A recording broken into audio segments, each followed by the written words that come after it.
Hello, welcome to This Is Everything, episode number 5 with guest Jason Sowell. Again, just another quick intro. This is actually a pretty long episode, our longest yet, so I'm going to try to keep this short.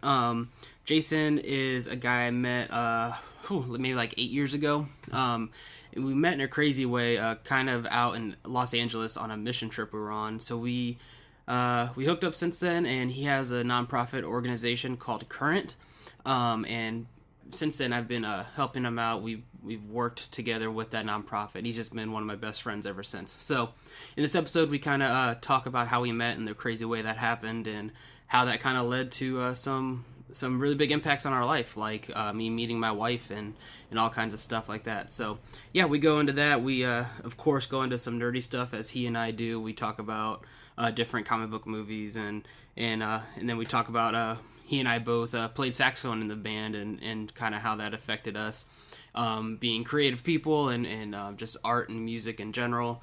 And we have a lot of fun talks. So thank you again for listening. I'm glad you guys have made it this far and you're following along. If you want to follow any of our stuff from State Lines, again, all the stuff is statelines.com, obviously state-lines.com. Facebook is facebook.com/statelines. Twitter is @tweetstatelines, Instagram @statelines, Tumblr's official statelines.tumblr.com, and you can follow me directly on Twitter @Daniel_Cura, and follow Jason. He's @Jason Sowell, JASONSOWELL, and check out Current. They got a lot of really cool outreach program stuff going on to help communities, and that's at engagethecurrent.org.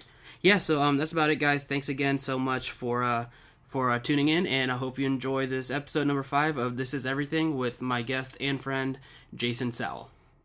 Good evening, ladies and gentlemen. We have a special treat for you today. We have the one, the only. Welcome to the State Lines Network. What's up, dude? What's up? We got some random people come here now? I just don't think God wants us to podcast. What was that? The mic's on. How you doing, man? I saw you pull up, and then I saw you just chilling out there. If you want to put that stuff on this table, it's picking that stuff up. Yeah, because we're having a roof leak in our house, so those are the repair people. Oh, gotcha. But I called earlier today, and I made sure to tell them about it. But I made sure to tell them just make sure you call me. Tonight's not going to work because we're going to be recording and stuff. And it was like a different lady who dispatches them. Mm-hmm. She's like, yeah, no problem. And then as soon as you pull up, they pull up to do. They're going to tarp like the inside of our roof or ceiling. Oh, okay. They were right behind, or I was right behind them, and they pulled into your driveway, and I was like, did they? I don't think they know where they're going. Like, they pulled in and stopped. Yeah. I was like, I thought they were just turning around in your driveway, so I was sitting there, and I was like, yeah, I saw something happening out there. That's great. I had a feeling. Like, I specifically told them, like, tonight's not going to work. No big deal.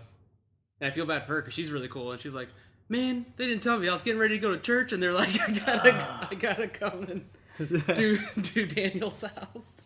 oh, that's terrible. Oh, man, but whatever. You're here.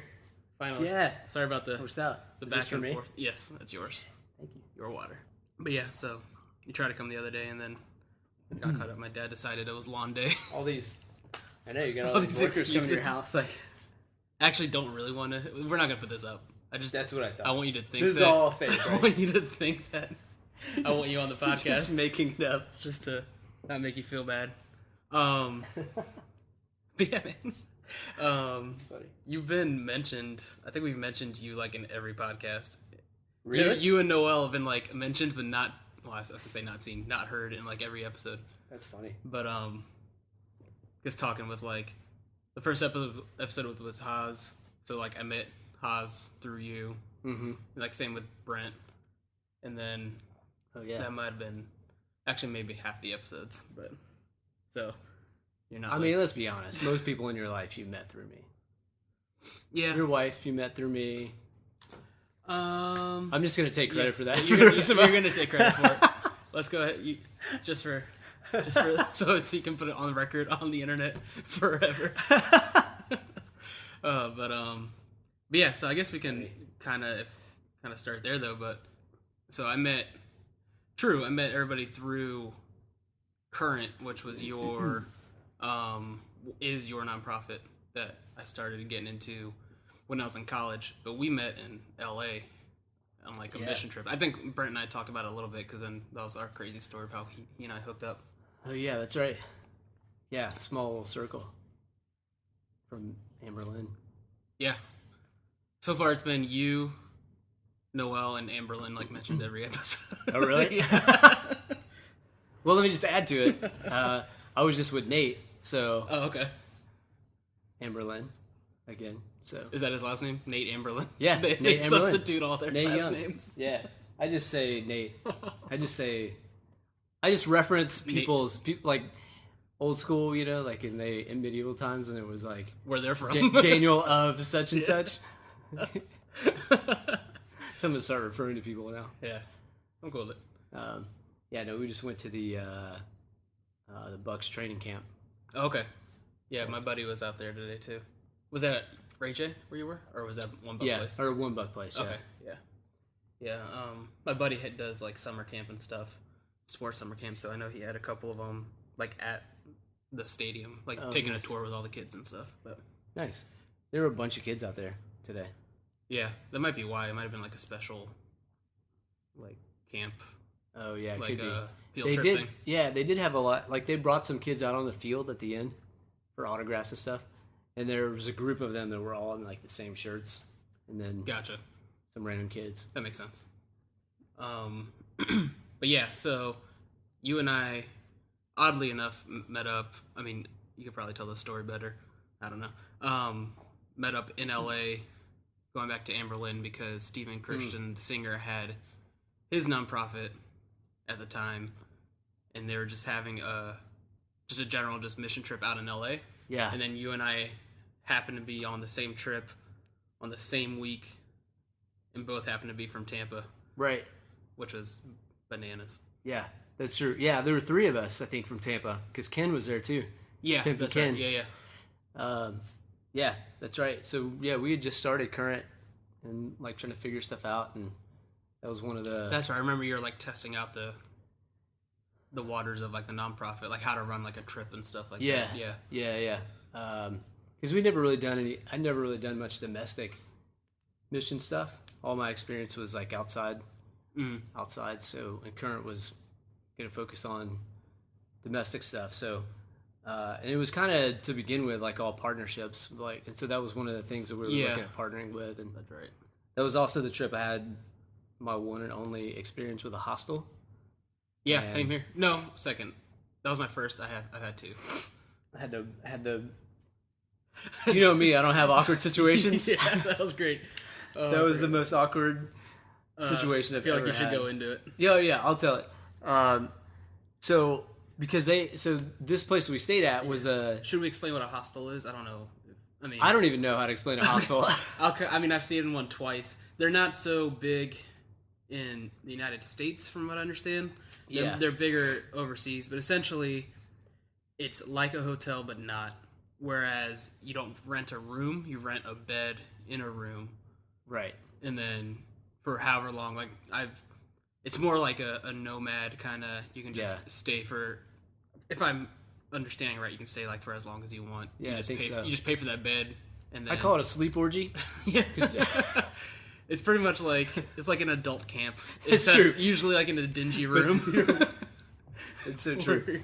Yeah, they're not big in the United States, and this one, the one that we stayed in out there is actually they don't allow Americans typically to stay there. It's for that, Europeans or just non-Americans that are traveling the world to stay there. But because of what the trip was for, the people that ran this place were into it, and so they let us stay there. But so I came in a couple days early, and they blocked out a couple of rooms for our group, but I came in a couple days early, and so that group block hadn't started yet. So Okay. I got there, and I'd never been in a hostel before. I did not realize that you have to get blankets and Yeah, you have to bring all your towels stuff, and yeah. all that kind of stuff. Yeah. Which this one actually provided, but they give it to you when you check in. But the people that ran the trip had already checked me in, Oh, okay. and because they already got the keys and stuff for the room. So when they picked me up that night from the airport, they just said, "Hey, here's your key. This is your room number." Blah blah blah. But failed to mention that you should probably stop by the front desk. And grab your towels. Yeah, which Yeah. only really like in a hostel, a front desk is not like at least in this one, it's not like It's just a desk like at a the hotel, front. right? It's Yeah, literally, it's not like it's I literally literally no. There's the obvious front desk that I should check Yeah. into. It's not a concierge.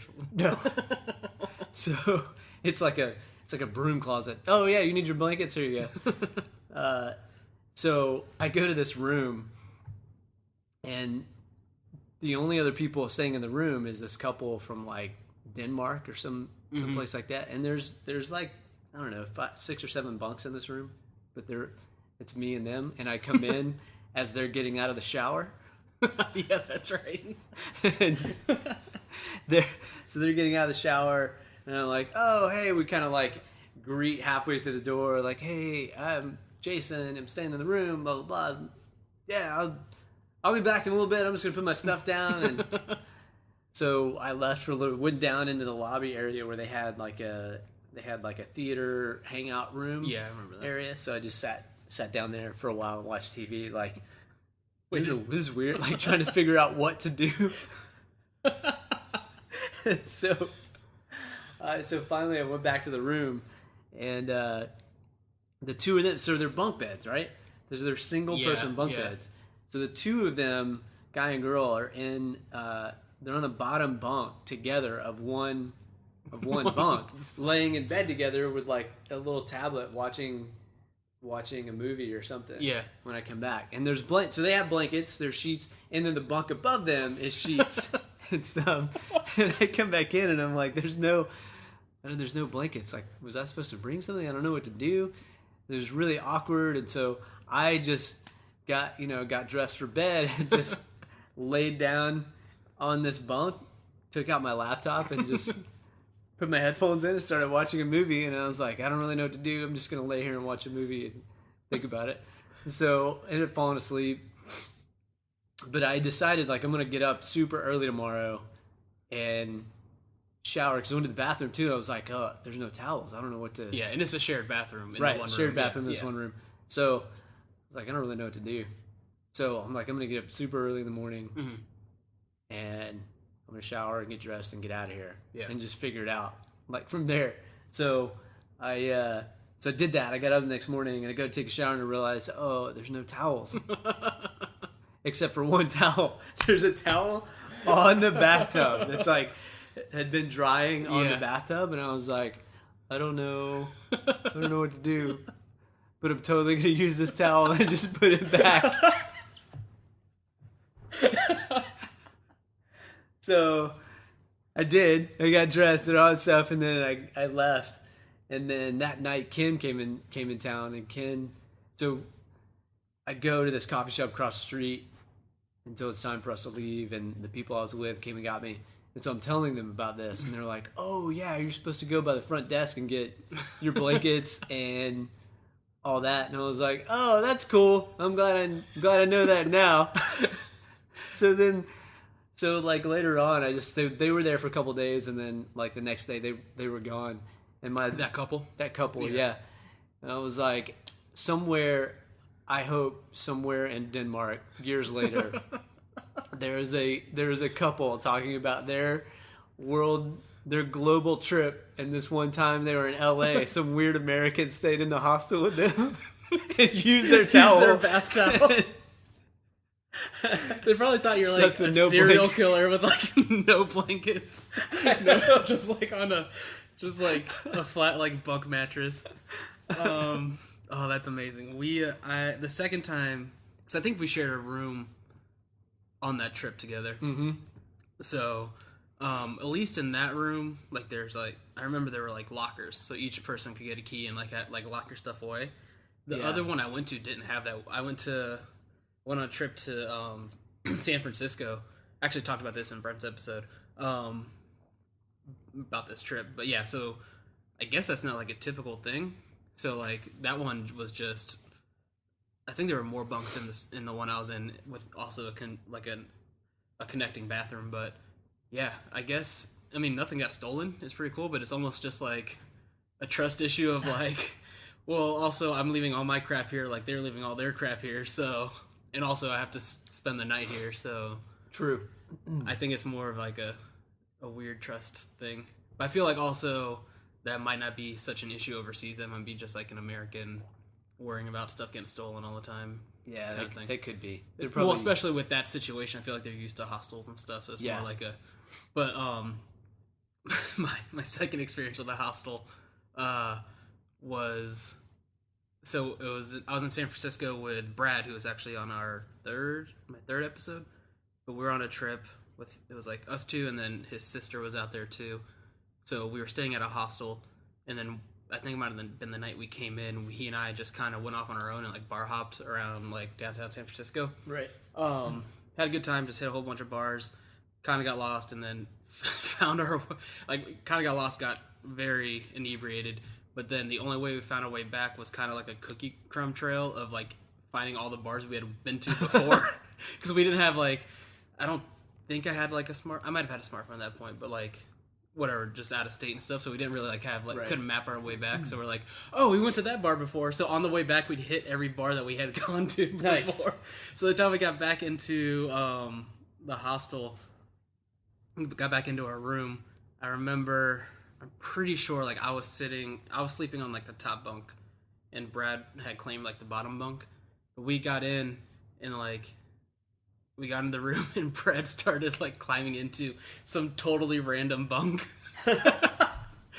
and like just unaware. And I'm like, "No, Brad, I don't think that's yours." He's like, "Oh crap, yeah, okay." So he gets into his. So flash forward like 30 seconds, Brad curls up into his bunk, and as he's getting in, a guy who I guess had checked in while we were gone came out of the bathroom and got into the bunk that Brad was just climbing into. And I kind of wish I wouldn't have like called him on it, because that guy would have just like curled up into bed with a random drunk dude. Oh, that would have been amazing. And then the best part is the next morning, so we didn't wake up super early because we had been drinking and stuff, and then wake up the next morning, I looked down at that bunk that guy had been, like, came out of the bathroom, and the thing is, it was dark, so I just saw like this big figure walk out of the room and get into the bed. So in the light of the morning, I see this guy awake on his computer, just laying on his side, shirtless. He has a big old belly, and he just has his computer mouse on his belly. So he's like using his stomach as a mouse pad, and he's just clicking. Like, I woke up to just like random clicking noises, and I'm like, what the hell is it? I look down, and he's just like Burt Reynolds, like half naked on the bed, but with a big old pot belly with his mouse on. That's amazing. But man. So I guess moral of the story is try a hostel. It's fun. I was gonna go the opposite direction of that and say stay away from hostels. Oh god. I feel like, especially after the movie, there was a horror movie named Hostel, it was just, right? yeah. I don't remember much of it. I just remember it was a lot of just kind of like Saw. I remember I didn't see it. Yeah. So it was pretty much when Saw came out, then a whole bunch of those just like gore movies came out. So yeah. I think it was one of those. I just feel like my experience with a hostel was consistent with European Vacation. National Lampoon's European Vacation depiction of a hostel. Yeah. Yeah. So.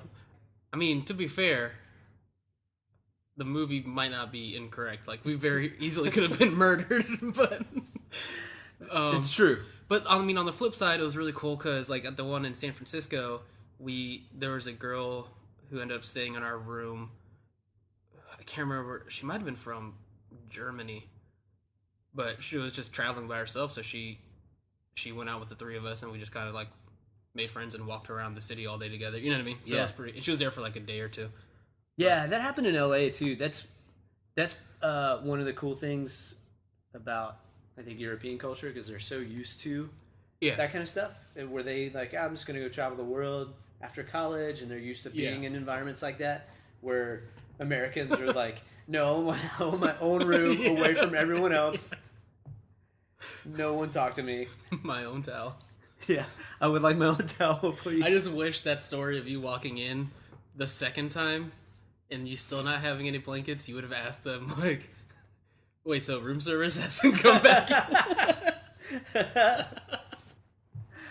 Well, there was a moment of, like, I was sitting there kind of getting my stuff together, and I'm looking at their bunk and the blankets that are on the top bunk that they're not using. I was thinking to myself, maybe it is like camp. Maybe all the blankets are on top of that bunk over there, and I should go take them off. Like, just take what I need. Oh, God, I wish so many different things would have happened. I wish you would have just gone to that bunk and taken somebody else's blankets. I mean, you took their towel, so. That's true. I did use their... That situation in the morning, I feel like... But I, like, walked in to take a shower and felt like his towel was still damp. But, like, honey, did you shower already? I know we're sharing a bunk and everything. I would have noticed, but I just want to know what that conversation was. Oh, me too. I really, honestly, I sometimes think about that story, and I really do hope that this couple is in a bar somewhere. Yeah. And, like, this story randomly comes up, and they're like, listen, we got to tell you about this weird time we were in America, and this weird dude stayed in our room. That's amazing. That's so good. You mentioned European Vacation, and your thoughts on the new Vacation movie? I haven't seen it yet. Yeah, either have I. And I'm really torn. I'm torn too. I want to see it because I love all the actors that are in it, and I love the concept of the fact that they didn't reboot it. Yeah. I like the fact that at least somebody went, you know what? We're not going to reboot the movie. Yeah, we're just going to do a new take on it. We're going to hire a continuation. the 10th actor to play Rusty. Right. Exactly. So I'm torn on. I feel like maybe without having seen it, just watching the previews, I feel like it could be good, but I also feel like they're trying too hard. Yeah, I'm gonna see it. In full disclosure, this is just my opinion, but I'm gonna lay this down to you. I'm just not sure about it. Like, I want it to be good, but also only have seen the trailer.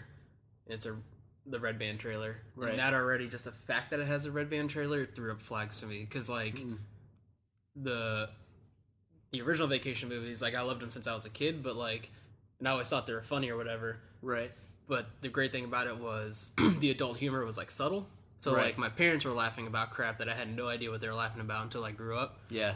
Whereas in this one, I feel like it's less of a...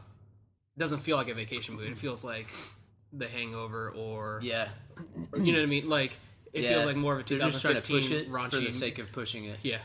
So, for example, the originals might have made a subtle dick joke, whereas in the trailer, you just see Thor's dick just, like, in your face, like, straight up. You know what I mean? Like, right. So, I feel like it might be a good, just general raunchy 2015 comedy. Right. But I feel like if I go into it expecting, like, the feeling of, like, a vacation movie, it might bum me out a little bit. Yeah. Yeah, I can see that. I feel like that they are doing kind of what everyone's trying to do now, of like, oh, we have these properties that were really good, and let's just build our own quote unquote universe around it. Yeah. So the Marvel. Yeah. route. So I feel like they're, instead of rebooting it, let's leave those movies what they were, but let's continue the story. Yeah. And I think probably in their head they're like, let's do this one, and then we're gonna make another one down the road. Sure. Like, we're gonna just continue on with this thing. But Yeah, it's all about franchises now. yeah, it's just weird. I will tell you what I did see, though, that I'm pretty sure you won't want to see. It's Fantastic Four. Yeah, no. I want to see it, but I don't want to pay for it. So I'm going to probably wait till, like, it's on Redbox or... Yeah. Here's the problem we for me. we talked about this with Reed in the last episode, but yeah, it just felt too much like too cash grabby for me. Yeah. So I did see it, and I paid for it. and the struggle I have is that I want to see it again, but I don't want to pay for it again. Yeah. I've heard a lot. I mean, you could probably confirm this, but from what I've heard it because it's like all over. It's probably like the most talked about movie, but also the worst movie of the year from what I've heard. Yeah. So like, I was watching some like, I guess it might be like a podcast that they just like record and like with cameras and put like on YouTube. Right. But it's from what I heard, the whole second. First of all, I heard like that Fox took kicked the director out of the edit room, so they control the edit. So I heard that it's like edited like a child, like cutting scenes and pasting scenes together. Yeah. Okay, and then yeah, and then also apparently because it's the same director that did Chronicle. Yep. And apparently you can kind of like the first part of the movie, it kind of feels like he has a touch on it, and then like the second, or it might have been like the third act, feels like a totally different movie. Third act for sure. Yeah, it's like a completely different movie from what I've heard. Yes, and there's some things about it I didn't really like. I noticed certain things, but I didn't really know how to put them into words. What the things were that I noticed until I read reviews after. Like I read an article about it after, and I was like, "Oh, that's what I noticed." Yeah. Like one thing that stood out to me in the third act, especially, is like Kate Mara's character. Okay. Yeah. The Invisible Girl. Yeah. Her hair like obvious that she's wearing a wig, like completely different hair. Yeah. Style, which I get. All right, it's like takes place. The third act kind of takes place like a year or something later. Mm-hmm. So all right, yeah, maybe your hairstyle changed, but not that much. Like you went from a cool like this stringy like chopped up kind of style to like 50s mom like swoop over kind of hair look. Like it's glaringly different. But yeah, you could tell. Yeah, it's pretty choppy, but you can tell a big difference when you get to the third act. Completely. And I haven't seen a comic book movie or superhero type movie that the ending battle was so boring and that's what I heard too. I heard like the last 10 minutes was just like awful out of nowhere. Yeah. Like anticlimactic and like they rushed it. Yeah, that's what. Well, part of it might be. I mean, again, it's all speculation, but like I heard. Well, because when they originally announced the movie, nobody really wanted it anyway. But when they announced like some of the synopsis, like the kind of like they'll tease like the general or whatever, like a sentence long thing. The Doctor Doom character was like totally different. Like he wasn't named Victor Von Doom, and he was supposed to be like more of an internet. Like he was supposed to have like a screen name of like Doctor Doom.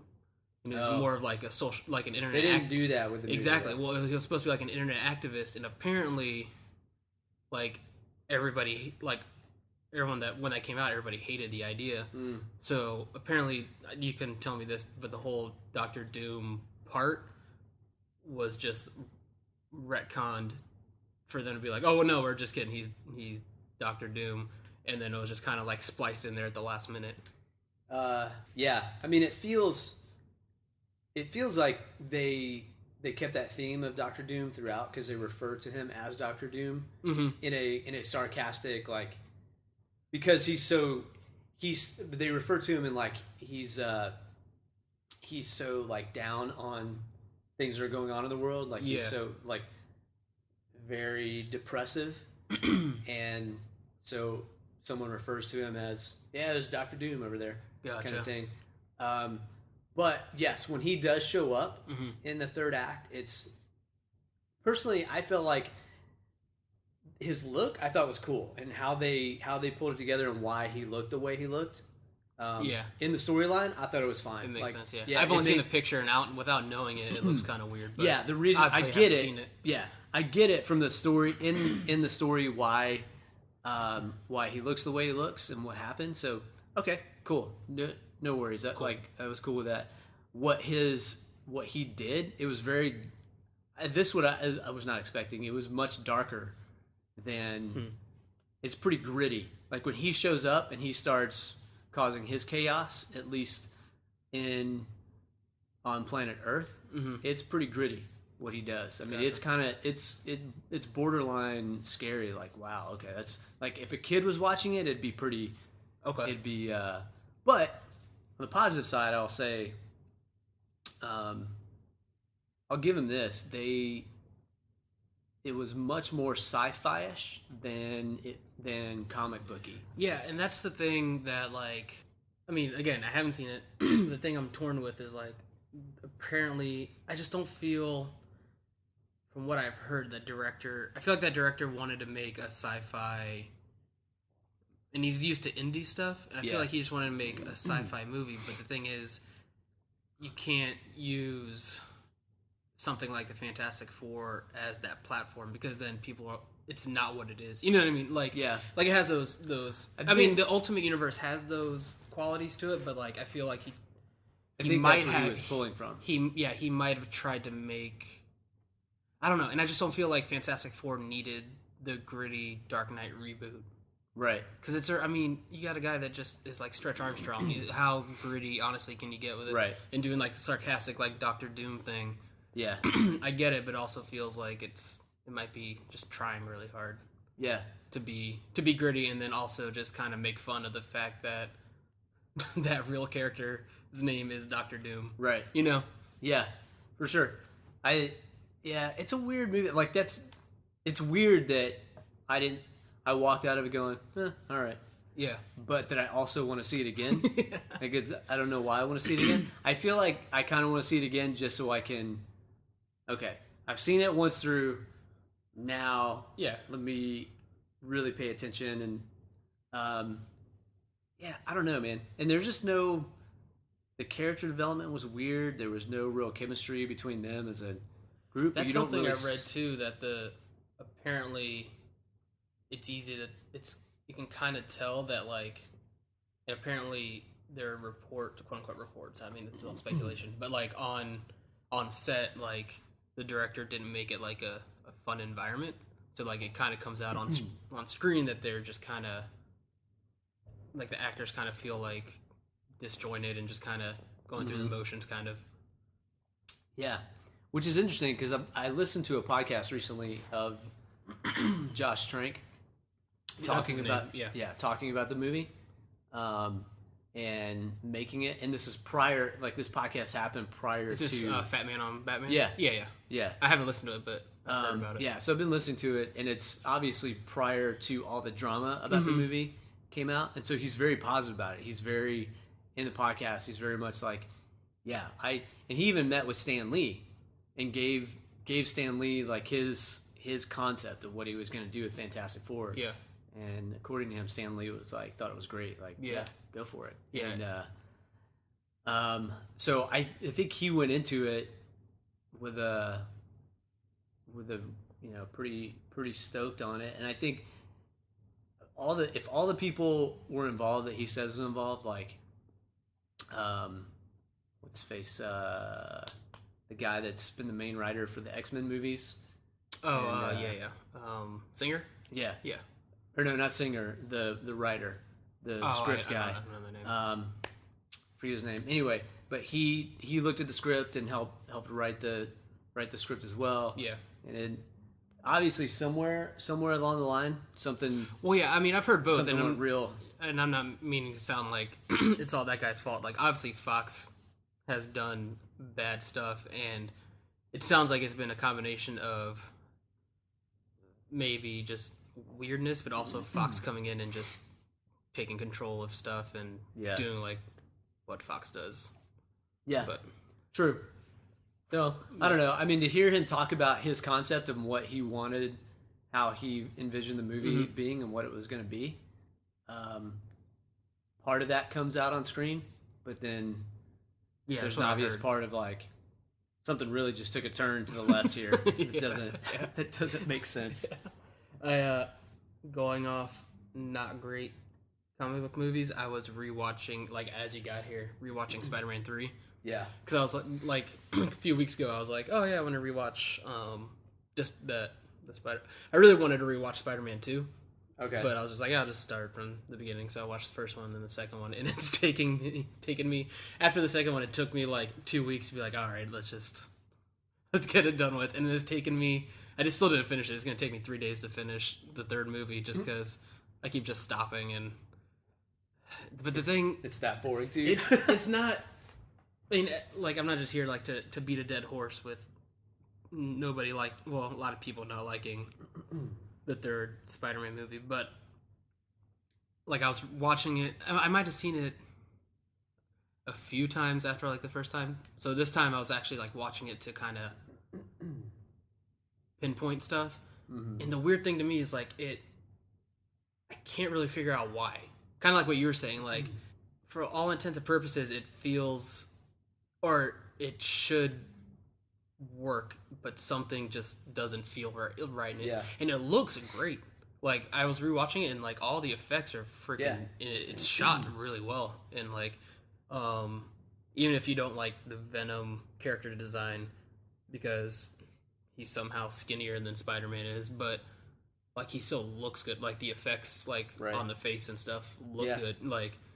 But yeah, something is just... I mean, and it goes kind of weird and silly with the whole, like, oh, he's all moody now, so let's give him like a swooping haircut. Yeah, and, like, you know what I mean? Like, yeah, it gets weird and silly, and then the whole like jazz bar sidewalk dancing scene and like, but true. So yeah, I mean, it goes off the rails some. I can definitely pinpoint that stuff, but overall, like, it seems like it should have worked, and then but there's just something underneath it where it's just like it's weird. But also, the thing I noticed when I was watching it was, so I paused it last night and just kind of went to bed, and then when I picked it up before you got here, it was right on the scene where, like, do you remember the scene where like he has like the black suit on underneath his clothes and he's walking down the sidewalk? It's not the dancing scene; it's the one where like he's walking down the sidewalk and like all the ladies are like looking at him and like thinking he's cute and stuff. But the weirdest decision to me is like, so in that movie, he's supposed to be, Peter Parker's in college at that point, so he's maybe like 22 at the most. Yeah. Maybe. But all the actresses that they got to like be like giving him like sexy eyes are like in their mid 40s. It's just like, I never caught it before. I'm like, yeah, okay, so moms dig you. Like, calm down, man. That's true. Yeah. Like, I mean, that's some people's dream. Let's be honest. Yeah, I mean, I wouldn't have noticed it had I probably not stopped it 3 times and then picked it up. But I was like, yeah, I'm probably too old for. I mean, then again, it's probably not noticeable because Tobey Maguire is probably like close to 40 at that point. Yeah, he doesn't look. What year did that come out? You remember? The third one was 2007 because I just looked it up earlier. Yeah. Okay. I have a theory that prior to the Batman reboot, when Batman Begins, and Christopher Nolan's concept was Batman is a dark character. Yeah. But I want to make a Batman that, if in the real world Batman happened, it could be believable in the real world. Yeah. So with that, some of that came like a little more of the grittiness, the dark, that kind of stuff. And I think because of the success of those films, my theory is prior to that you had like Spider-Man worked. It was campy because Spider-Man, if you look at comic book movies or just comic books in general, if you're going off true source material, all of it's campy. Like original Spider-Man stuff, ridiculous. Everything's campy. A lot of the Marvel properties are all campy. DC, there's some campiness to it, but they're a little bit darker because they really focus more on their villains than heroes. But so prior to that, most things worked, even though it wasn't perfect, and they were made by other studios. Yeah, like even the first Fantastic Four, I thought it was what it was. Good. Yeah, it was great. What it's supposed to be. Some of that campiness thing all worked, but I think when Nolan came in and started making Batman the way that he made it, I think it changed the game because prior to him there was no real like, I'm gonna make a good film.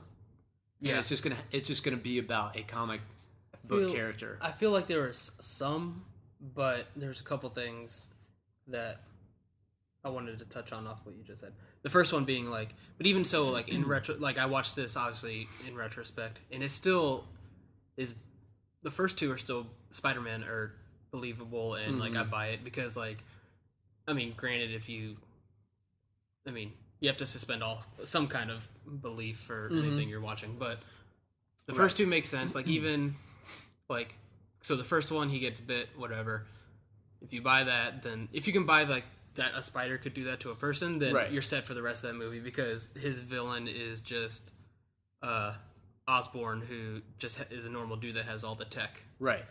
Same kind of thing with the second one. Doc Ock is just a guy who created the thing, and then you know what I mean. So it's just buying the sci-fi part of it. The third one, I actually just noticed it kind of loses the believability because. Not even because of the villains, because I feel like had they taken time, and it's part of like the reason, part of it is because they had 3 villains in it, and it was kind of couldn't designate the time for it, I guess. But the weird thing that I noticed was everybody was cool with like, oh, okay, so like in the movie, I forget Sandman's like the actual character's name, but so he stumbles into like the particle accelerator, whatever. Yeah. Gets whatever. So all that stuff is done solo just to him. Right. No one's there around for it. Spider-Man meets him once. A lot of people don't see it. And then all of a sudden you cut to the climax battle of the movie. And then like he's already like on the news like Sandman is attacking the city. And there's just a crowd of people like, oh, okay, I totally buy that this giant sand dude is just walking around the city. Like, yeah, true. Like it went from kind of buying it where it's just normal people with like technology to just like a sand monster in the middle of New York. It's kind of it's true. I didn't think about that. And then the Venom thing too. Like, I mean, they kind of shoehorned it in quickly. Well, I think Sony wanted that in there and Raimi didn't. So I feel like that's kind of why they shoehorned in the it's a random thing from space, and you know what I mean. Yeah. So they didn't really explain exactly what it was. But, yeah, true. But that's a good point. I don't know. It's weird. I think what I do think is interesting though is like they're making all these movies. What's fascinating to me is like they're at least trying to take them serious. Yeah. Like let's take these characters that we went from 1960s Batman to what we have now, you know? Yeah. And which on the one hand I think is awesome, but then you also have I don't know, I guess choices of like filmmakers. But even with Josh Trank, like you could if you've seen Chronicle, it's believable to me that you'd go, that guy's gonna make a great I don't think that he couldn't do it. I feel like it seems like there are just a lot of different ideas coming to the table that or maybe I feel like there might have been like an idea that was agreed upon, and then as it was being made, Fox or wherever were changing those ideas as it was happening. Yeah. I mean, again, I haven't seen it, but yeah, I could see that. And who knows? Part of that could be the fact maybe maybe actors weren't happy on set, and so Fox decided to start stepping in. Yeah, I mean, it's all just speculative, whatever. But who knows? Also, but going back to like the Nolan, like Dark Knight and stuff, or actually going back to the Fantastic Four, I feel like that was not the first time. I feel like that was the biggest time where they finally realized that pulling stuff directly off a comic book page doesn't translate. Like, that movie is essentially just like, for lack of better terms, like watching a comic book with like the campiness and acknowledging that it's kind of silly and whatever, and then but it doesn't really translate to a live action movie all that great. Yeah, and then but also going back to I think sometimes. Yeah, sometimes not all the time, but I feel like that might have been like the turning point, like especially when Marvel started coming in, like Iron Man was really deeply seated and it was just like like he was in the Middle East and all that kind, you know what I mean? Right. So, but also going back to like just Batman in general.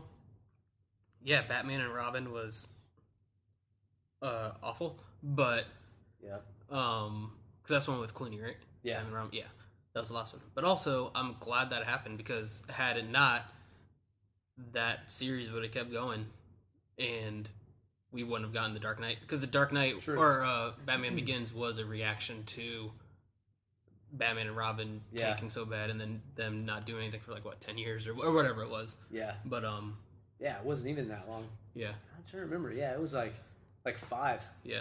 5 or 6 years. There's a documentary that I don't even know if it's out yet. I remember seeing they were making a Kickstarter for it, and about, I think it was probably about the Batman movies, but maybe even Batman and Robin just in general. But somebody was in the interview or whatever I saw said that it wasn't, who did that one? The Schumacher? Yeah. Did that one? Apparently, on set, he would say tell the cast and crew to remember they were making a cartoon. That was the whole mentality of that movie. That's why it's the colors are ridiculous, and everything Right. Mr. Free said just makes me want to scream. Yeah. Agony. Yeah. Chill out. Yeah. But yeah, so apparently the whole mentality on set was, we're making a cartoon that's just with real people. Right. Which is weird, because I don't know how you go from Tim Burton's Batman to that. And even in Tim Burton's Batman, it's even in some ways it's kind of ripped from. Yeah, that's one that worked. Yeah, but it was a more serious take. It was the first darker look at Batman. But I think also that might come from more of the studio stuff, because Batman and Robin compared to Burton's Batman is definitely more kid oriented, definitely more slapstick humor, more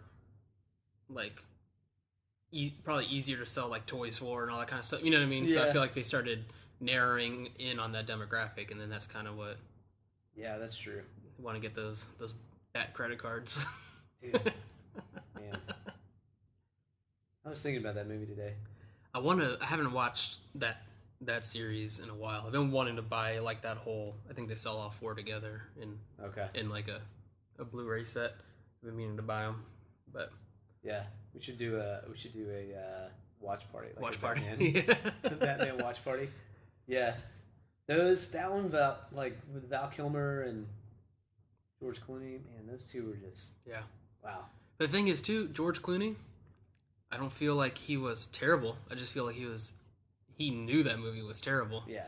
What are you gonna do? There's only so much you can do with the script that you're given. Exactly. So because he's even said he's not shy about saying what a crappy movie that was, but he's pretty much flat out said I did the best I could with what I was given. Right. They're here's a pile of poop. Right. Do what you want with it, Mr. Clooney. Yeah. Go back to ER when you're done. Yeah. But, exactly. But yeah, same thing with if we're kind of related to Batman, but same thing with Ben Affleck and Daredevil. I didn't hate him in that movie. Mm-hmm. That was just a weird movie. It was just Well, that's another one that I feel I didn't think it was terrible. For the time that movie was made. Yeah, it wasn't awful, but it just didn't land. It was something was off, but yeah, it wasn't. Yeah, and I thought he was great at that character. Yeah, I thought it was pretty good. But again, you can only do what you can with what you got. Yeah, exactly. So, and when you got bat nipples, yeah, sure. You can only do so much. Yeah. What are you gonna? Yeah, man. When they hand you a bat credit card and they give you bat nipples. My thing with that, obviously, they couldn't. But my whole thing with that was with that movie. That does, it had to have been a discussion, because there would have been a flag that popped up with all the dudes have nipples, but then Batgirl doesn't. Which obviously don't do that, because that would have been awful. Right. But somewhere somebody must have caught oh, these two guys got nipples, but her suit does not have nipples. So maybe we just don't put nipples on any of the suits. Right. Are we just going to pretend that women don't have nipples? That would be the logic. Yeah, you would think that would be the logic. So, I don't know, man. I would really love to just sit in on production meetings for movies. Yeah. Because I am fascinated sometimes that movies even get made. Like, it's amazing. as much that goes into it. Yeah. Like, as bad as a movie it can be, I'm always like, all right, well, you got Yeah. something done. Which, yeah, I can't like even Fantastic Four. If we're going back to that, it got made, which is amazing. But like especially any big movie, like you got the studio and you obviously got the director, and then the writer, whatever. But then for the big ones, you got all the people that put up the pay for the budget. Right. So they have to be happy with what Yeah. it is. Even True. though all they're doing is writing a check for it. Yeah, that's true. Dude, they spent over $100 million on Fantastic Four, and their weekend take was like 22, 23. Damn. And that, like, yeah, that's bananas. I feel like this has been the Fantastic Four podcast with one person who has seen it. Yeah, I'm the only one that's seen it. True. But yeah, that's yeah, it's whatever. I mean, I'll watch it just because I'm a comic book fanboy. But I just didn't want to give any money to it, Right. Because it was just same thing with Sony and Spider-Man. It was just Fox making a movie before they had to give the rights back. Right. So Yeah, it's true. if they got money, then they're just going to keep doing it. Which apparently they're coming out and saying, yeah, we're still going to make a sequel, even though nobody wanted. Oh, are they? Nobody really? wanted the first one, and then that one tanked. And then the first weekend, they're like, nope, still doing it. I mean, Just flicking everybody off. I know. I was gonna say, give him credit for like. Now you know what? We're forging ahead. I feel like Fox just like rings Stan Lee's doorbell and just punches him in the face and then runs away. Oh man, Yeah, that's fun. I didn't see that. That's crazy. yeah. Because there's speculation that like, well, the thing is, I'm not here to like to shit on Fox because they do some good stuff too. Like Daredevil or Deadpool looks amazing. Yeah. Like I'm honestly surprised that they made it rated R, which everybody was hoping for, because if it would have been PG-13, it would have been gotten more families in there, whatever. But it would have watered down the character. But again, same studio. But apparently there was talk of like substituting that they were going to substitute the Fantastic Four sequel, which was already announced. That's the thing too. Don't announce a sequel before the first one comes out. Yeah. But it's already announced. There's speculation they were just going to swap the Fantastic Four sequel with a Deadpool sequel. But then Fox came out and said like, nope, still doing it. Wow. Screw you. Just Amazing. Yeah. it's crazy. Wow. But yeah, I mean, whatever. Deadpool looks good. Yeah, that does look really good. Yeah, I I'm was going excited somewhere about with that. But anyway, enough. I knew we were gonna get into some nerdy random crap right off the bat. Of course we are. Of course we were. But whatever. So us two and Brent too, right? I feel like we have a special bond because you and I both, and maybe Brent might have to fact check, but we both played sax. Saxophone. Did Brent? I think maybe. Yeah, I can't remember. think he did. I think maybe you did. Yes. Yep. Started playing the Both saxophone. really cool band kids playing saxophone. Yeah, I even have a tattoo of a saxophone. Oh man, That's how much I love it. What- Yeah, man. What was the band life when you were a kid? When I was Because Jason's older than me. man, yeah. I'll make it nice. I'm Way. younger than Jason. There you go. Thank you. Actually, yeah, a couple days. It's gonna be my birthday too, so I'm gonna be even older than you. Right. Yeah, band life. Band life was funny. I went to a private Christian school, and I started playing saxophone when I was 8 years old. And there was nobody. I didn't really have a saxophone teacher, Okay. because the school that I went to kind of had a band.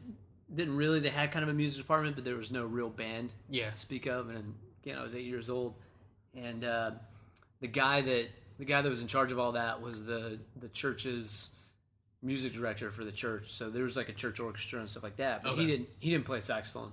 So a lot of it to begin with for me was self-taught. And the reason I started playing the saxophone is because I saw a Robin Williams movie that he played the saxophone. I don't know if I've ever told you this. My inspiration. I don't think so. Yeah. So I don't remember why I got in my head that I wanted to play an instrument. Yeah. But one day I just told my parents like, I want to play the saxophone, and they were like, okay, why? Like, where did that come from? And I remember watching. The only thing I can remember is watching this movie with Robin Williams where he was a Russian. He was like in the Russian National Orchestra or something like that. I don't think I've seen that one. It's called. What's it? I forget, but yeah, if you look it up, it'll. I'll look it up right now. Keep talking. Yeah, I forget what the name of it is. But anyway, so and so it's during the Cold War era, you know, like when the movie takes place, and he's trying. They come to New York to perform, and so he tries to defect from Russia while he's in New York and this whole thing. But the only thing about the movie from my childhood that I remember was, and for some reason this is what inspired me to want to play the saxophone, is there's a, like near the end of the movie, he is on the city bus and like forgets his saxophone or something, like leaves his saxophone, and then he realizes it, and the bus is driving away, and he's like chasing after it, and he's like crying or whatever, like yeah. And that whole scene could be completely wrong because it could not at all be about his saxophone, but in my head he was distraught over he forgot his saxophone, and that had been his life and all this, and for some reason that inspired me, like that's the instrument that I want to play. And so I remember telling my parents when they said, why do you want to play the saxophone? I was like, that movie, he played the saxophone in it. Awesome. So that movie is Moscow on the Hudson. that's it, Moscow on the Hudson. Thanks, Google. That's the one. Yeah. So anyway, so my grandparents bought me a saxophone, and I kind of awesome. ended up being self-taught.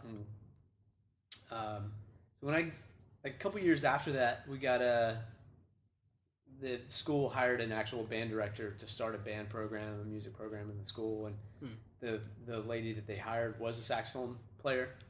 Okay. And so she started teaching me, and kind of went from there. But yeah, my statement about band directors now is I think most band directors should be in prison for child abuse. If you've ever gone to a band camp, Yeah. because like summer, especially in Florida, summer band camps like marching band, Yeah. and everything is just It's like, pretty brutal. yeah. It's like militaristic Right. marcher drills, you know, and We're just making pictures on the field, right? Exactly. Tone it down a bit. Right. We're not changing the world here, guys. We're making a triangle, and Right. then we're making a square, Right. and then let's Maybe calm a down. ship, maybe a pirate ship. Let's calm down. Yeah, I mean, I loved band when I was in it in middle school and high school. But yeah, I did too. Those my high school was that plus like no sleep because my high school was so overcrowded. I don't know exactly when it started. Might have been like my junior or senior year, but so they had to start splitting the schedules. So like, I think it might have been like all the upperclassmen would go to school at like a regular time, maybe like I don't know, what's that, 8 o'clock, something like that. I don't know, but so they would start at regular time, and then like the freshmen and maybe sophomores wouldn't start their day until like 10 or 11. Mm-hmm. So it might have been like 11 o'clock. So to kind of help, I guess, with like, so they would try to like schedule all the upperclassmen to have like lunch at the last period, so they can essentially just go home and free up the space in the room, in the hallways. So cool, whatever. But where that comes in is like for band practice, I would get out of school at like 2 o'clock, but then all the underclassmen didn't get out of school until like 5. So I just had to hang out. You're just sitting around for 3 hours. Technically supposed to be doing homework. But, so just hanging out. So then practice starts like at 5 or 6. And then, so it doesn't end till like 9. So, literally at school for like 12 or 13 hours. That's crazy. And then go home and do it again. maybe do homework. Maybe eat and then do it. So yeah, it was It was fun. I enjoyed it, but yeah, it was pretty brutal. Yeah. The school schedules, mine was kind of like that, but we weren't. I didn't end up being there that late, but going to a small private Christian school made it a little different. What was weird about ours, like in most schools, you have, if you're in band, that's what you do. If you play football, Sure. that's what you do. Play basketball. There's not a lot of crossover. Mm-hmm. Some of the sports will have some crossover, like some football players will maybe play basketball or baseball, that kind of stuff. But in our scenario, we had both, because I played basketball and was in band, and then we had guys that were on the football team that were also in marching band. So at halftime, they wouldn't even change; they would just take off their pads, and they would run over and do marching band stuff. And but it was I don't know. I think for us it was a cool experience. I think partly because of the band director we had was just really good about. This is not competing with something else. It wasn't like you have to be in band and totally committed to that. It was, and then the football coach and everyone else, they all had a good relationship, so they were very encouraging to football players to be a part of that as well. Cool. Having that mix of artistic and sports and everything. So. Really, the people that got it bad in my school were the cheerleaders. That's who we made fun of. Like even like when the band kids are making fun of the cheerleaders, like you mean that's not normal? I mean, maybe it is. I don't know. But how was your reaction to like every high school movie ever? Like, wait, this is totally backwards. Why, why are the losers making fun of the band kids? Right, exactly. Yeah, that was kind of my experience, because it wasn't like that for me. Yeah, when I see movies now, I'm like, well, that's not. Is that how it really is in school? Like all the super nerdy kids are. Yeah, I don't know. It's weird because you definitely had that element of people. Yeah. In band, but I guess maybe because it's such a small school, you didn't have. Yeah. You didn't have as much segregation with all that stuff. But yeah, now thinking back on it, like, man, it's pretty bad if the band kids are making fun of. Like, oh, that's great. That's when so I don't know. It was a cool experience for me growing up, and then I got to learn a lot of different instruments, and that's where I guess my natural talent ended up, was in music. But then I got to a point where I had done it for so long, because I started when I was 8 years old, and then I got into high school and I was like, all right, I want to do something else. Yeah. So started playing sports, and then my band director got upset with me because I started doing less music, and I was kind of the more flip sports. side. I did like sports and stuff when I was like in elementary school, and in middle school I played football and was in the band, and then in high school I had to drop something, so I dropped football just because like that schedule I told you, I just couldn't do it. But speaking of band teachers being mad at you, I was actually telling this story. I might have been talking to Noelle the other day, but so Brad, who was previously on the podcast a couple episodes ago, we talked about how he and I met in band in middle school, and then he's just like, he was quote unquote in band. He pretty much had the class, and he sometimes had an instrument, but just his slacker band student. But so he didn't take band in high school and never did. But so our band director in middle school came in right when we started. Like, so the year we came into 6th grade, the old band director of the middle school left, and then our new guy came in. And then same situation happened when we were going up to high school. So then our middle school director went up to high school with us. So we had the same band director all the way through. Okay. Yeah. So our band director knew all of us, but apparently didn't know that Brad wasn't in band anymore. So like Brad like had like a folder and like kept getting like music and like sheet music and stuff. And like Brad would just like hang out with us like in the band room, just like skipping class and stuff. And right. I was telling Noelle, I remember one time the band director like yelled at Brad like, "Brad, why aren't you playing?" And he's like, "I'm not in band. I haven't been in band for a year." Oh my gosh. How does that happen? Oh, it's so great. That's funny. But yeah, the band was great, man. It defined a lot of who I was, especially back then. Yeah. So everybody has that place that they find. They kind of figure out who they are when they're in high school, or at least in that time of your life. Music was that place for me. Music was really. There's a lot of stuff about music. Like even now, when I listen to bands, I don't even. I like half the time don't pay attention to the lyrics because I got so used to just listening to music, And there's music is fascinating to me because of how much you can communicate with music that without any words. Yeah. There's so much you can feel from somebody. I remember one of the first times that I performed solo stuff, and my band director saying to me I was so good. Fortunately I had a lot of talent, and so would play a lot of competitions or won a lot of different awards and stuff. But I remember one time learning this piece, and it was all technical and all that, and it was spot on. And I remember her saying to me, "Yeah, it was great. Now you just need to have a girlfriend that breaks up with you, that breaks your heart." Because there's something in it's great that you know the technique and you all right, that was great. But when music is lost, I think, without the emotional element of what I'm playing is I'm feeling coming that, from and somewhere. it's coming from from that emotion. Yeah, absolutely. I was actually thinking about that the other day. I was thinking about, because I go all over the place with what I listen to, and I was thinking about just metal music the other day. And I listen to a lot of heavy stuff sometimes, a lot of metal stuff, and I can enjoy super technical stuff, just straight technical, drum and guitar shredding or whatever, but I can't, I just can't latch on for after a couple songs. And then a good example was, I was at a show one time, and one of the bands that were opening the show were like that, and it was it was just all instrumental. Yeah. And it was a good show. They were great, but I checked out just because.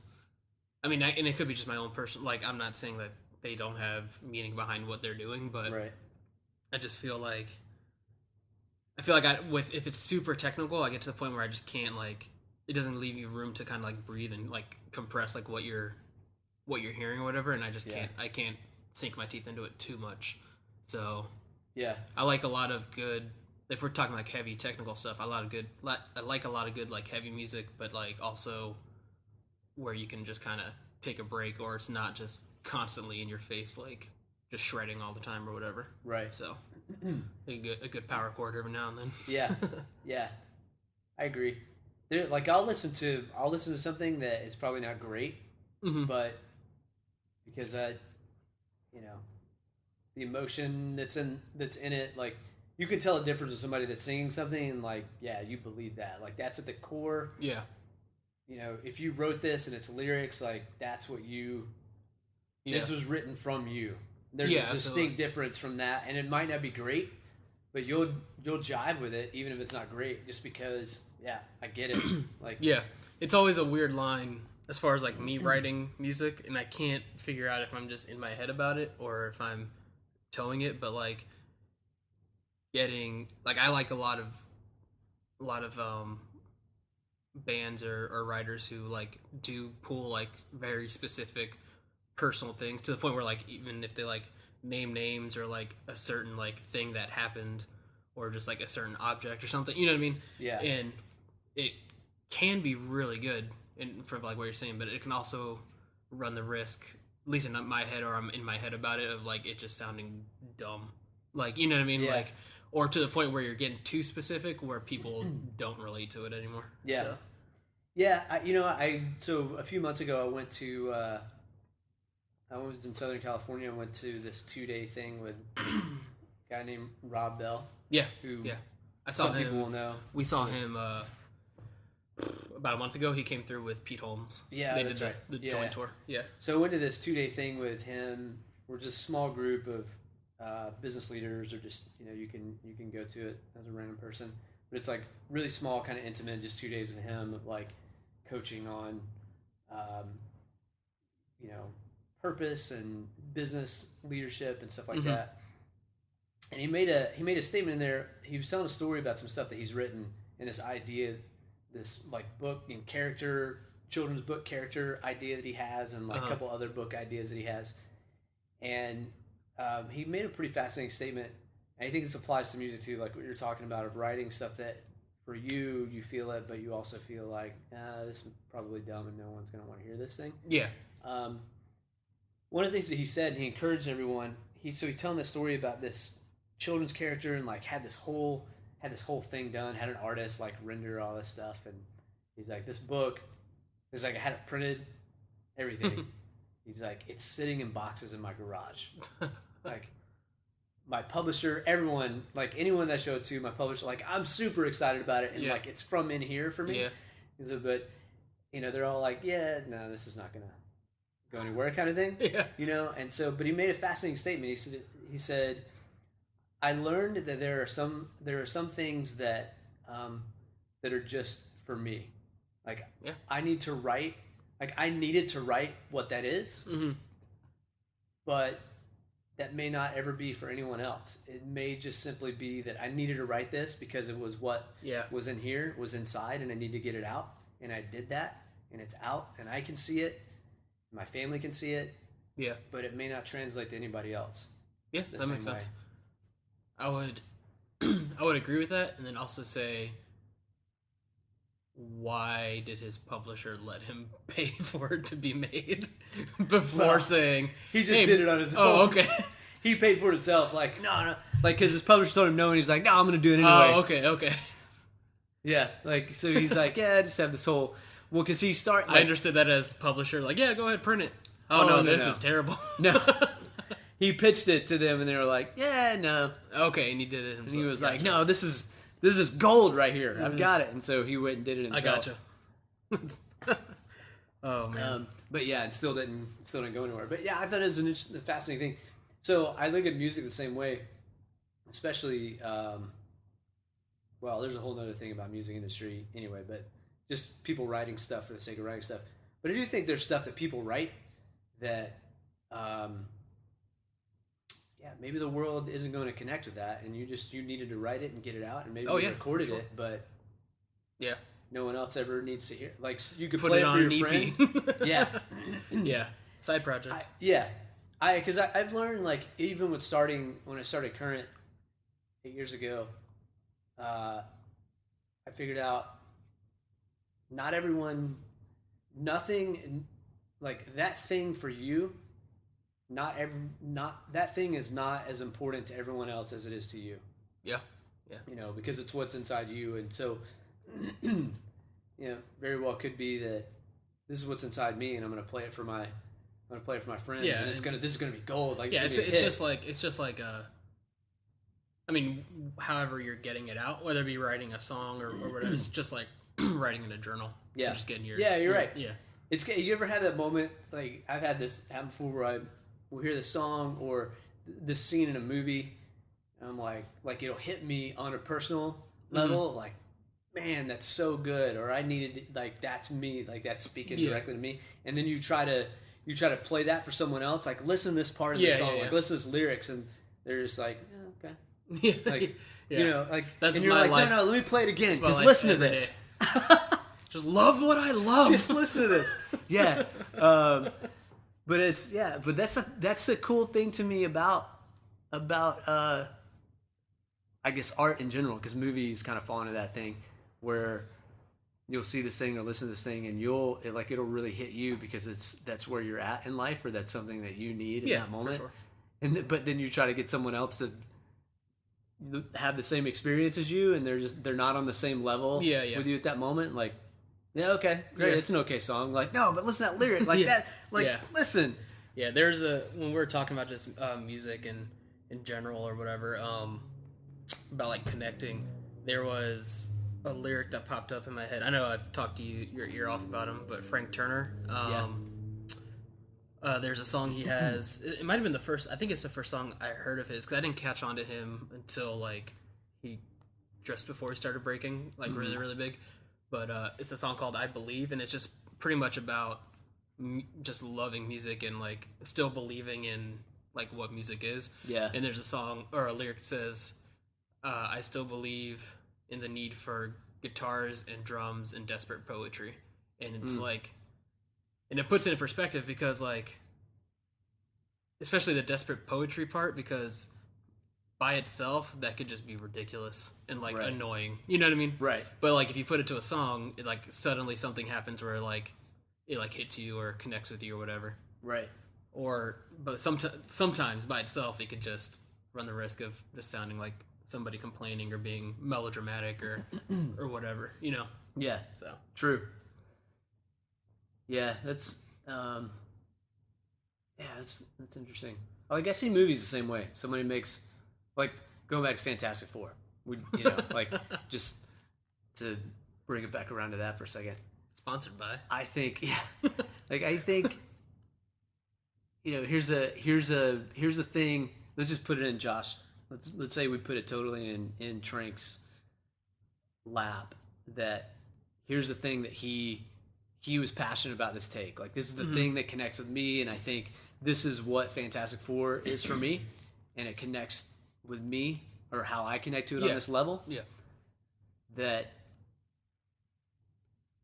it's just different. Did not, everyone else is not on that same level with him going, yeah, that, like, that, you hit it. Yeah, no, I hear that, absolutely. Like, I was talking the other day again about, specifically this, like, comic book movies or whatever, like, it's also harder to connect, I feel like, with the comic book movie crowd because you're, rather than just going in and seeing a good movie by itself, because comic book fans all have, like, a preconceived notion of what what they want it to be. You know what I mean? So, and it's never going to be no comic book movies, or even just, I'll say any movie based on a book in general, is never going to make anybody completely happy or everybody completely happy, just because you're dealing, essentially it's an individual, like you said, whether it be a writer or director or whatever it is, coming in with a specific idea of what they had this character as in their brain as a kid, and putting that to a screen, and then showing it to somebody who has a different idea of what that character was when they were a kid, and it's not going to line up. Yeah. You know what I mean? Like, yeah, for sure. Like, but I was talking, my whole thing was, like, the Spider-Man or the Amazing Spider-Man movies, the reboot. Yeah, the first one wasn't the best, but I think it did a good job of rehashing the same things with kind of walking its own line. Like, they had to do another origin story because, I mean, they didn't have to, but they rebooted it, so they had to. But the second one I liked, but my whole thing was, like, as a kid, Spider-Man was one of my main dudes, and, like, even if that movie sucked, I was still so freaking giddy because I was seeing a first-person shot of Spider-Man shooting his web at a building and swinging. Right. You know what I mean? Like, every kid who read Spider-Man or watched the cartoon wanted, like, to be Spider-Man and what that looks like. And they gave it to you, and then you're just still gonna shit on it because maybe the Rhino's suit doesn't look that good. Right. You know? Yeah. Like, just let it go. It's not gonna be perfect, but you're still a grown up with a kid inside of you who's getting what they want. Yeah. Deal with it. Yeah, exactly. Yeah. Somebody made it. Like, yes. Would you rather live in a world where they did not make it at all? Because that sucks. And it was just a cartoon. Yeah. Yeah.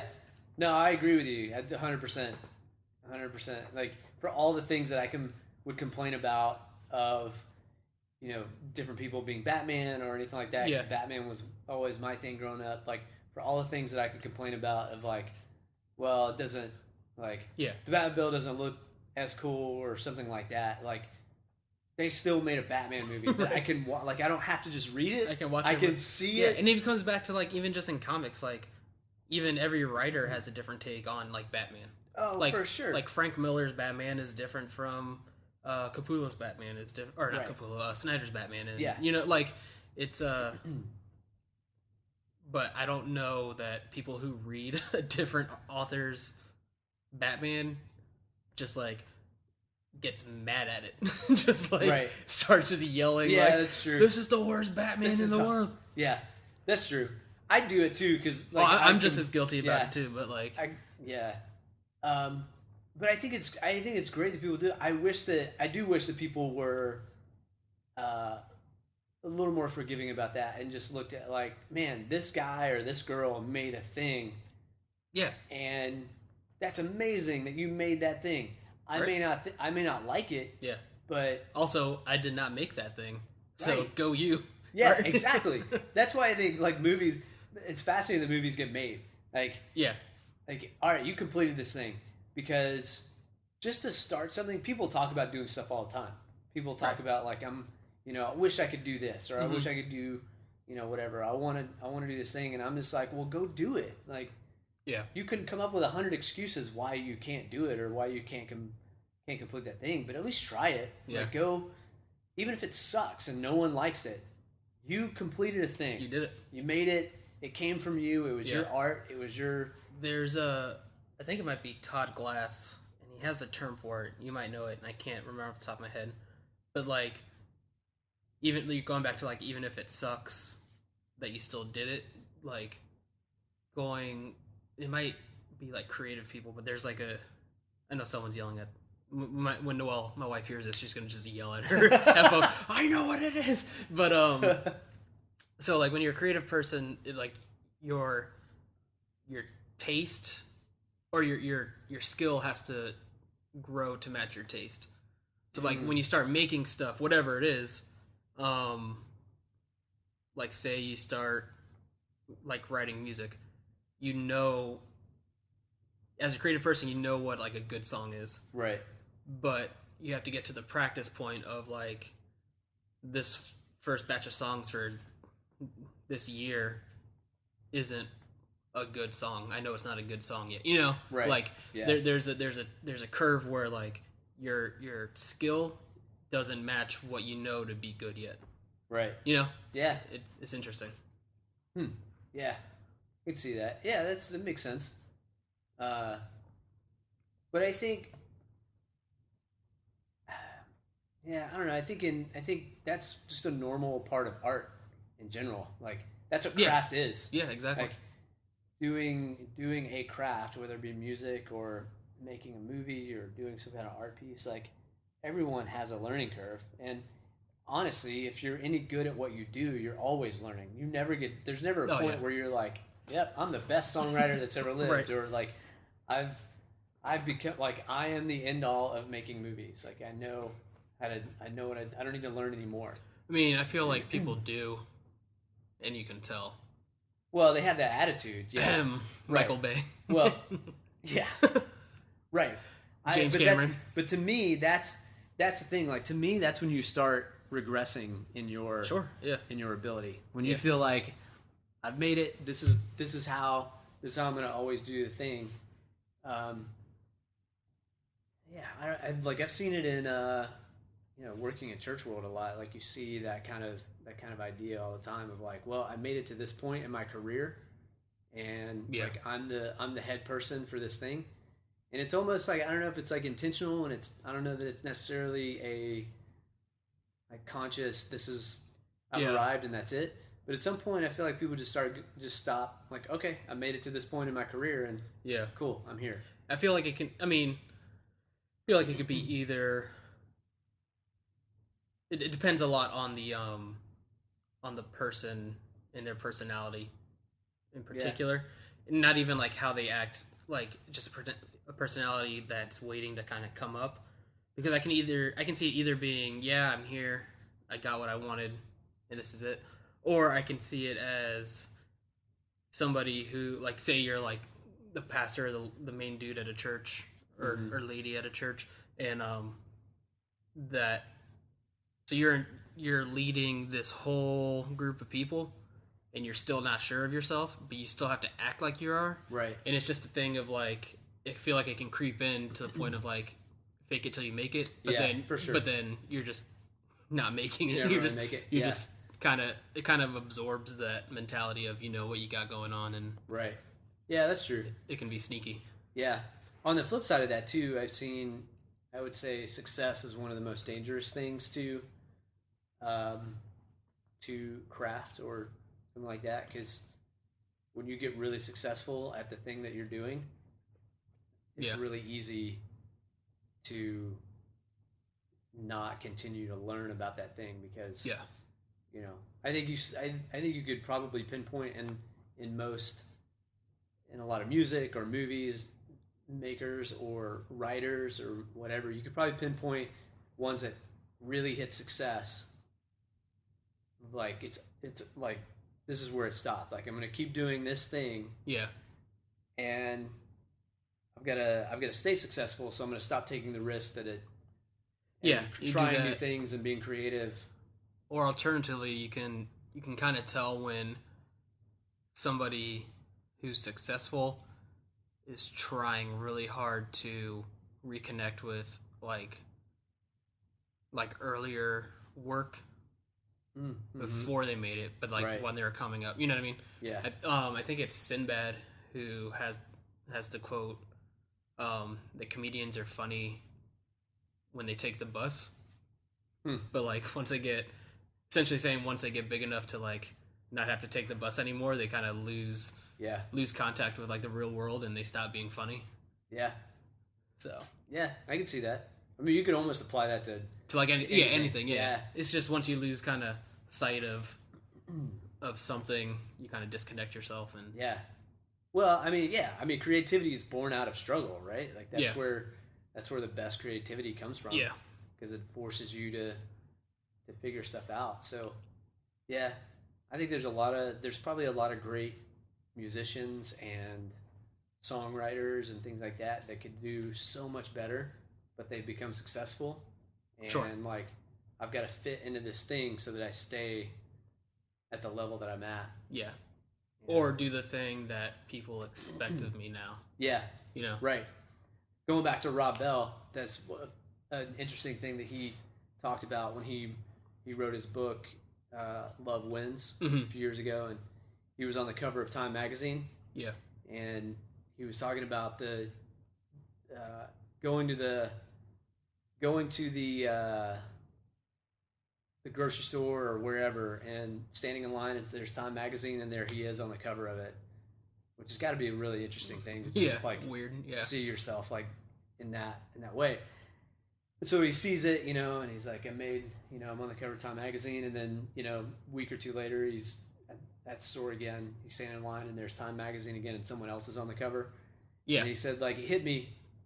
1 week you're on the cover of Time magazine. Yeah. The next week you're not. And he's like, he goes, success is a weird thing, because if success is ultimately your goal, if success were ultimately my goal, that would have devastated me, because my next thought would have been, how do I get back on the cover of Time magazine? Yeah. So instead of doing the thing that I love, because it's the thing that I need to do, my goal is now I got to get back on. Yeah. I got to be successful. You'll never be again. happy. Yeah. If success is the goal, you'll never be happy, because you'll never be successful. Yeah. Because success is maintain it. It's so arbitrary. Yeah. Like, oh, Time magazine said you're good. Cool. Like, right. Yeah. Exactly. You could have like ignored your family in order to get on Time magazine, and your wife thinks you're a dick. You know? Yeah. Like, exactly. Yeah. Your kids hate you. Yeah. And everything. Yeah. That's so true, man. But yeah. Do you want to touch on Current a little bit? Because because we talked about how we met, but then I actually started volunteering and working with Current once we got back to rewind this episode back to when we were in LA, and then after that Los Angeles trip we got back to Tampa, and then I started working with you and Current and all that stuff. You want to kind of go into what that was, or where it came from? So Current kind of started out as this college thing, because of my ministry background, and most of the people that I knew to start with were college kids that I knew, and that I was formerly the youth pastor or something like that. So it kind of started out as this college thing, and so you were in college at the time. Yeah. And so let's start with this group of people on USF's campus and try to go from there and figure out what we're doing. And then the laundry project came along that we started doing, and that's really kind of where it kind of grew out of from there.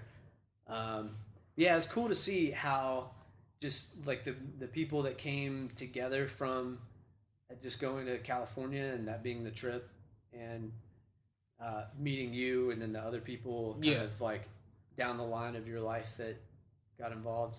Yeah, just it's crazy from that trip, and then people that Ken knew, and it's pretty cool. It's cool to see 8 years later some of the people Yeah. that are involved just that had some kind of weird small connection. Yeah, it's nutty. I guess I could mention that for everybody who isn't in our circle of friends that's listening. But yeah, so, and it's crazy again. It goes back to music, and it's weird, so weird. So, like we said, Steven, the singer for Amberlynn, had that nonprofit that trip was on, that was hosting that trip. So like that was my favorite band. I mean, it still is, but like different way now. But so I was like, I think it might have been like my freshman year of college. Yeah. So I was like, oh cool. So I'll go on this trip that the lead singer of like my favorite band is doing a nonprofit organization, and I was looking for something like that to do. So I went on the trip, met you. You happen to be from Tampa, starting your own organization, Current. Came back. This is really rapid flash forward there. Everything came back.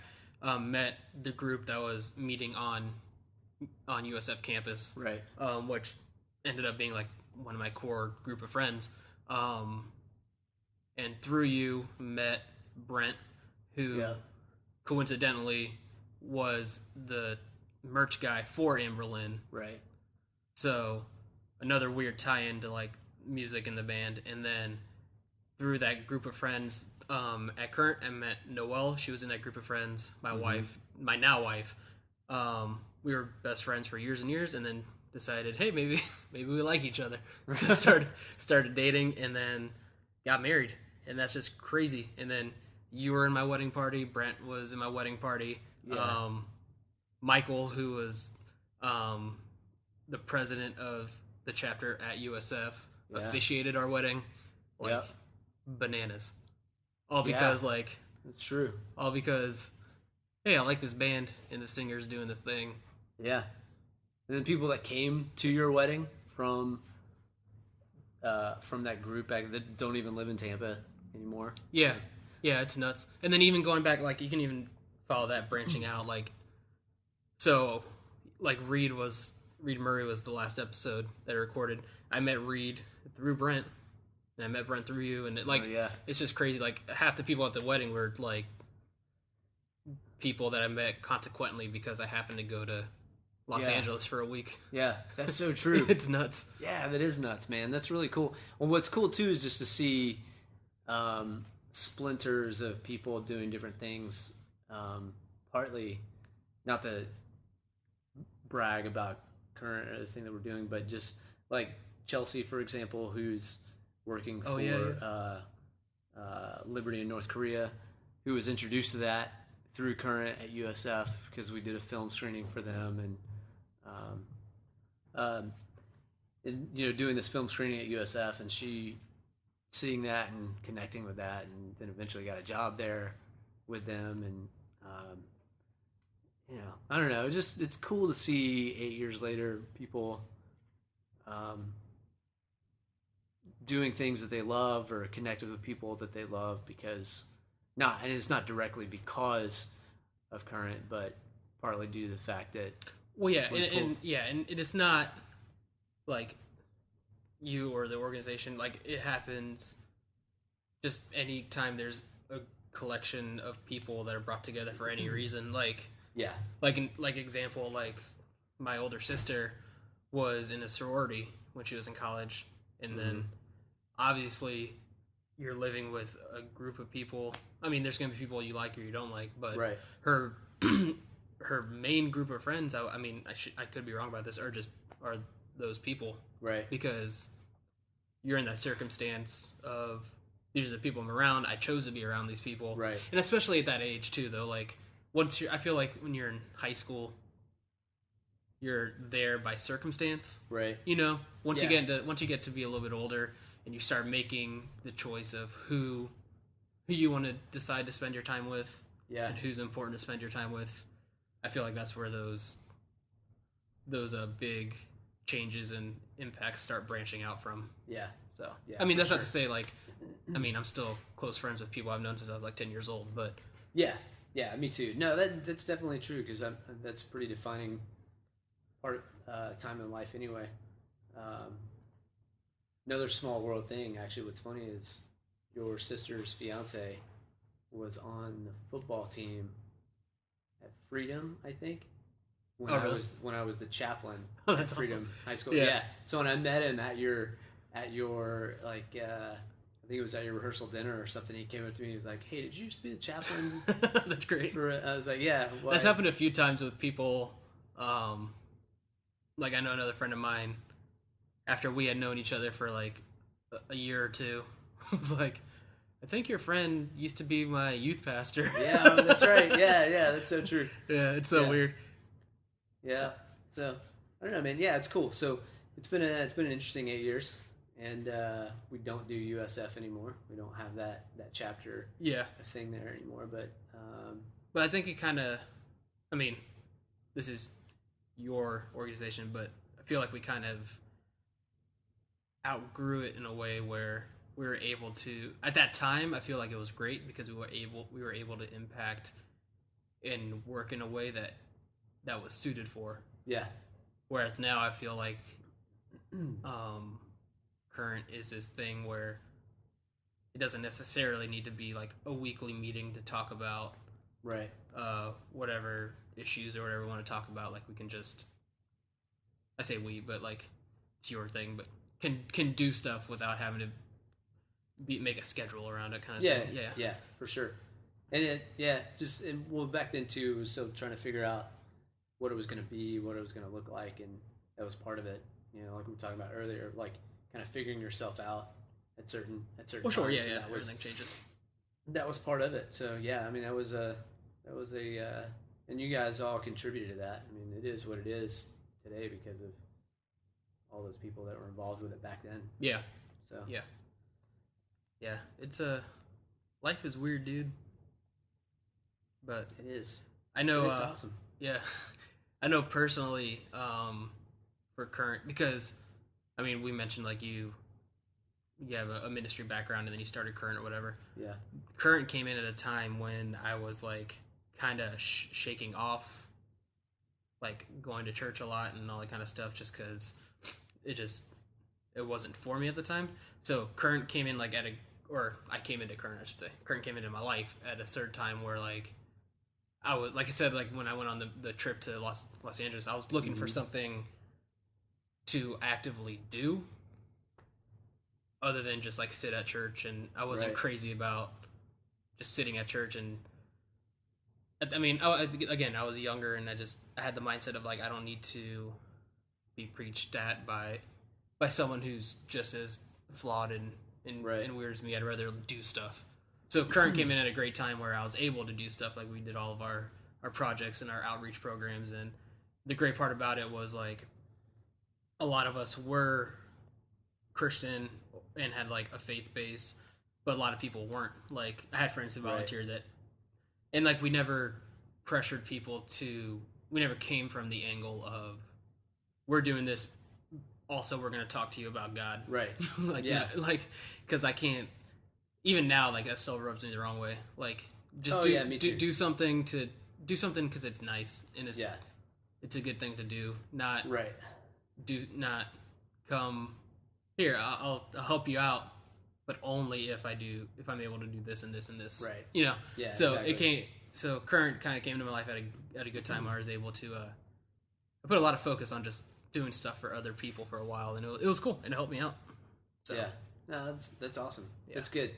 Yeah, what's interesting too, to this day, there's a lot of people that volunteer for projects all the time that they would consider themselves atheists or Yeah.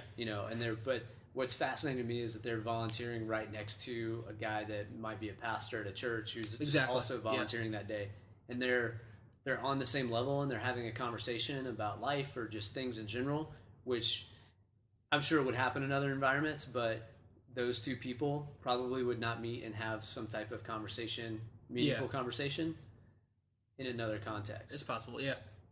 Especially in a context like that where they're helping a community in some Yeah. way, because most of the time, like you said, it's going to be like we're helping this community for this, to help promote a church or to do this Yeah, thing. So exactly. an atheist isn't going to necessarily be volunteering there as well. Yeah.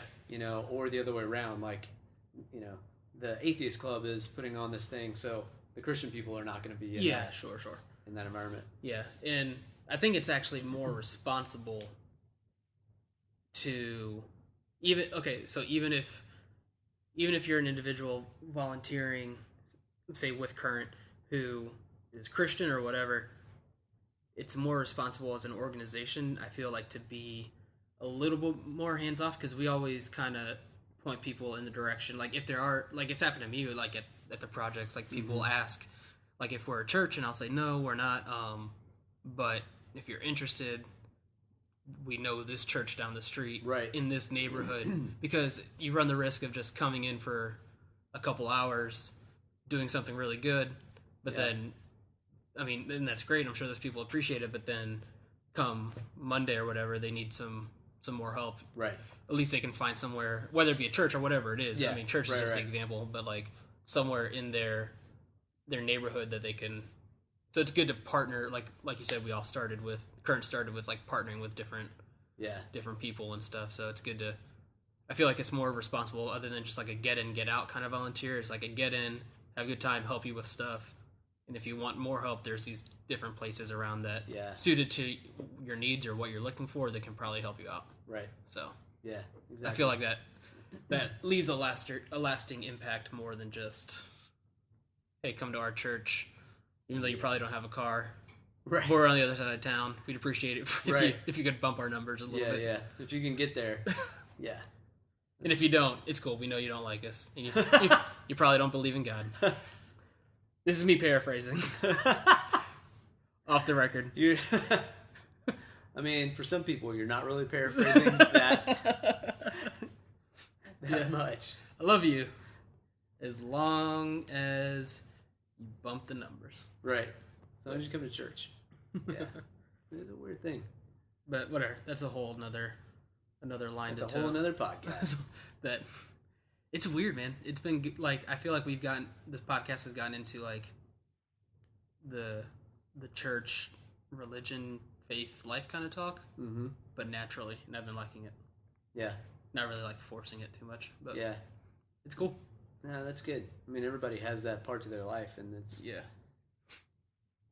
so people should talk about it more. Yeah, but I mean, also not on Facebook though. Okay. Oh, never mind. I was gonna say something. Whatever. I'll say it here.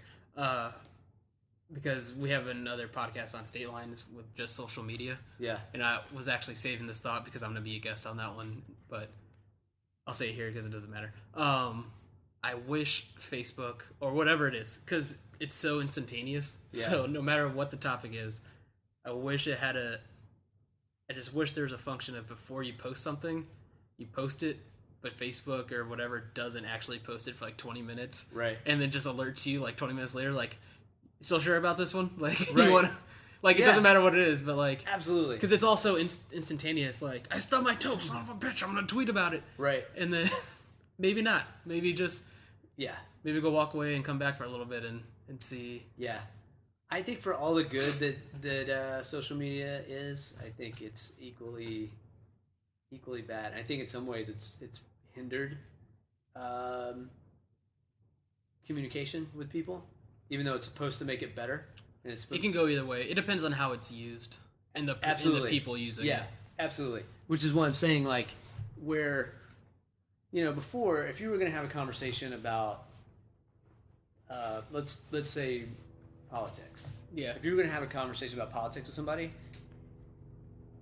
you, in some form, had a relationship with them before that, because you would be in a context like this, either in their living room or you're having coffee with them in some way.